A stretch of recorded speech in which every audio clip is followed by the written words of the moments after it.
לאפשר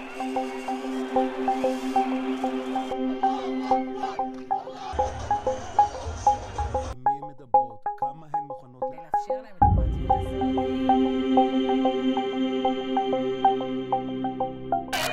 הזאת। 25 जनवरी 2025 को हमास ने इजराइल की 4 महिला सैनिकों को रिहा किया था। इनके नाम डैनियाला गिल्बोआ, लिरी एल्बेक, नामा लेवी और करीना एरेव हैं। ये चारों ही पूरे 477 दिनों के बाद हमास की कैद से रिहा हुई हैं। इनके बदले में इजराइल ने करीब 100 फिलिस्तीनी कैदियों को रिहा किया है। अपनी रिहाई के दौरान ये चारों ही महिला सैनिक गाजा के भीतर हमास के मंच पर पूरे आत्मविश्वास के साथ मुस्कुरा रही थी। इनकी आंखों में किसी भी तरह का डर नहीं था, बल्कि एक अलग ही आत्मविश्वास नजर आ रहा था। लेकिन बड़ा सवाल ये है कि रिहाई से पहले पूरे 477 दिनों तक इनके साथ क्या क्या हुआ।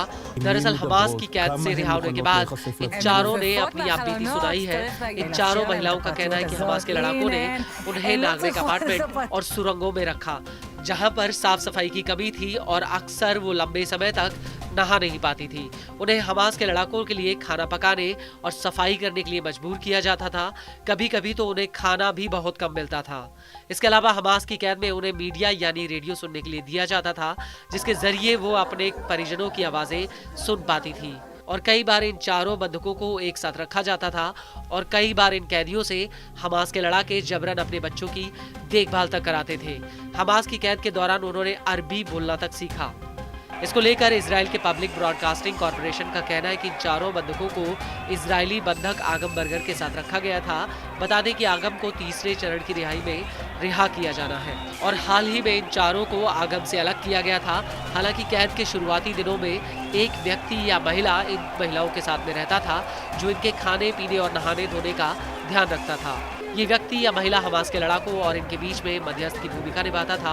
इन चारों बंधकों को फिलिस्तीनी महिला बनाकर गाजा के अलग अलग इलाकों में रखा गया था। इजरायली पब्लिक ब्रॉडकास्टर का कहना है कि कैद के दौरान कतर के न्यूज चैनल अल जजीरा ने इन बंधकों से मुलाकात की थी। वहीं हमास के लड़ाकों ने बंधकों को बताया था कि गाजा में किस तरह से IDF लड़ रही है और इसी वजह से इन कैदियों को उस हमले के बारे में पता था, जिसमें IDF के लड़ाकों ने एक बूबी ट्रैप बिछाकर IDF के 21 जवानों को ठिकाने लगा दिया था। इसके अलावा इन चारों कैदियों में लिरी अल्बेक बाकी तीनों का ध्यान रखती थी।